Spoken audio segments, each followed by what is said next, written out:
राज्यात दुधातील भेसळीविरोधात एफडीएने सुरू केलेल्या धडक कारवाईचे परिणाम आता थेट बाजारात दिसू लागले आहेत।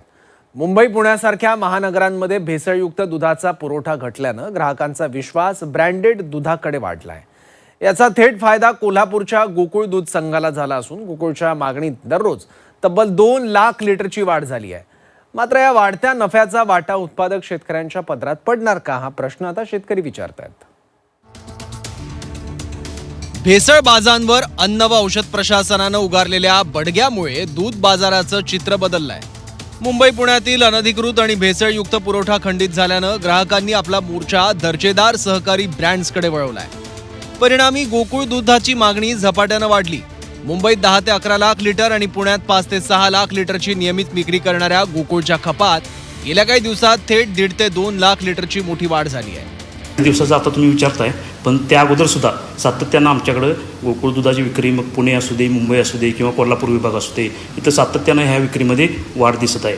गेल्या 40 दिवसाचा तुम्ही जो प्रश्न केला आहे त्यामध्ये अन्न औषध प्रशासनानं जी काही कारवाई केली आहे त्यामुळे लोकांच्यात बऱ्यापैकी जागृत झाली। सुट्टं दूध खरेदी करू नका किंवा त्यापासून जे काही अपाय आहेत त्यामध्ये भेसळ होण्याची शक्यता आहे, ह्या सगळ्या शक्यता लक्षात घेऊन त्यांनी जी मोहीम सुरू केली आहे त्याचा गोकुळसारख्या बऱ्याच ब्रँडना फायदा होताना दिसतोय। त्यामध्ये साधारण गोकुळची दूध जी विक्री आहे ती जवळजवळ मागच्या जूनमध्ये आमची जी विक्री होती त्यामध्ये 1,50,000 ते 1,60,000 लिटर एवढ्या लिटर्सनी ही विक्री वाढ झालेली आहे। बाजारातील या बदलत्या समीकरणांमुळे आगामी काळात राज्यात शुद्ध दुधाची टंचाई निर्माण होण्याची शक्यता गोकुळचे नेते आणि मंत्री हसन मुश्रीफ यांनी वर्तवली। भेसळयुक्त दुधाची जागा आता कायदेशीर आणि दर्जेदार पुरवठ्यानं घेतल्यामुळे सहकारी दूध संघावरचा ताण आणि जबाबदारी दोन्ही वाढल्या आहेत। मागणी पूर्ण करण्यासाठी गोकुळला आता युद्ध पातळीवर दूध संकलन वाढवावं लागणार आहे। आता गोकुळचं संकलन कमी झालेलं आहे, म्हणजे उन्हामुळे असेल किंवा हे चाललेल्या राजकीय परिणामांचा असेल, दुधामध्ये आपली फार संकलनामध्ये घट झालेली आहे। जर उपलब्ध दूध झालं नाही मग देणार कुठलं? म्हणून आता पहिला प्रयत्न आपल्याला करावा लागेल की संचालक मंडळ महिना 2 महिन्यात येईल, त्यांना पुन्हा, कारण तुकाराम मंडळी जोपर्यंत आता इथं आहे तोपर्यंत दुधाची मागणी वाढणार, भेसळीचं दूध कमी होणार आणि हे भरून काढायचं असेल तर हे 4-5 दूध संघच हे भरून काढू शकतात मागणी। पण या वाढत्या मागणीच्या नाण्याला दुसरी बाजू सुद्धा आहे। गोकुळची ब्रँड व्हॅल्यू वाढवणारा शेतकरी आज महागाईच्या चक्रव्यूहात अडकलाय। चारा, औषधं आणि जनावरांचा देखभाल खर्च गगनाला भिडला असताना दुधाला मिळणारा दर मात्र जैसे थे आहे।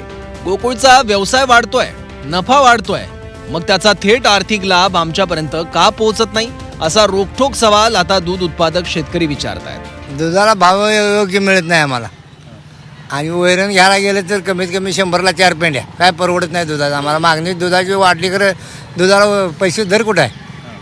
दर मिळत नाही आम्हाला दुधाला। मागणी काय तुमची, म्हणणं काय तुमचं? दर दुधाला दर मिळायला पाहिजे हो। दुधाला दर मिळून आम्हाला इकडं सगळीकडं हे व्हायला पाहिजे। किती दर मिळतोय आणि किती मागणी?